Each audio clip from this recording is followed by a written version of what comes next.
সাংবাদিকরা সমাজের আয়না। খোন্দকার মাসুকুর রহমান মাসুক।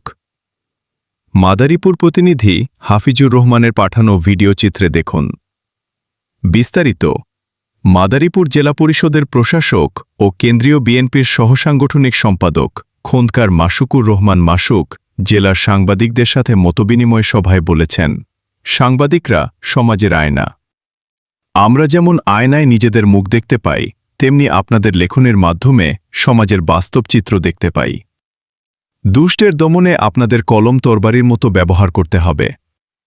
বৃহস্পতিবার 11 জুন দুপুরে মাদারীপুর জেলা পরিষদ সভাকক্ষে জেলা পরিষদের আয়োজনে জেলার বিভিন্ন প্রিন্ট ও ইলেকট্রনিক মিডিয়ার সাংবাদিকদের সঙ্গে মতবিনিময় সভায় প্রধান অতিথির বক্তব্যে তিনি এসব কথা বলেন। এই সময় আপনারা থাকবেন, সে যে কথা বলেছেন আমি আবারও বলি, সাংবাদিকদের ঐক্য রক্ষার্থে আমাকে যদি আপনাদের কাজে লাগে, আমি কোনো পক্ষের হতে চাই না। আমি যেটা ন্যায় নীতিশীলের পক্ষে, সেটা তার বিপক্ষে যাও। সেটা করার জন্য যদি আমাকে কাজে লাগে একাধিক দিন একাধিক রাত্র, আমি আমার চেষ্টা অব্যাহত করব। সে আমাকে দায়ী করছে, কিন্তু এটা আমি বৈষম্য জেলা পরিষদের বিষয় না, বোধ হয় এটা জেলা পরিষদের কোনো সংক্রান্ত বিষয় না, নাকি সেটা তো না। আমি বলতে কি ভুল করছি?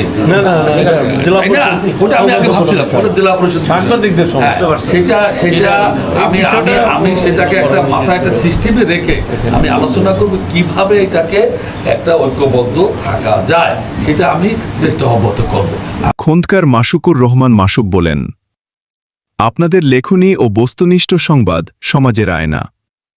আপনারা যে কোনো পরিস্থিতিতে সত্য উন্মোচনের মাধ্যমে গণতান্ত্রিক মূল্যবোধ ও সমাজের প্রতিচ্ছবি তুলে ধরেন। পেশাগত দায়িত্ব পালনে আপনাদের অসীম সাহসিকতা প্রশংসনীয়।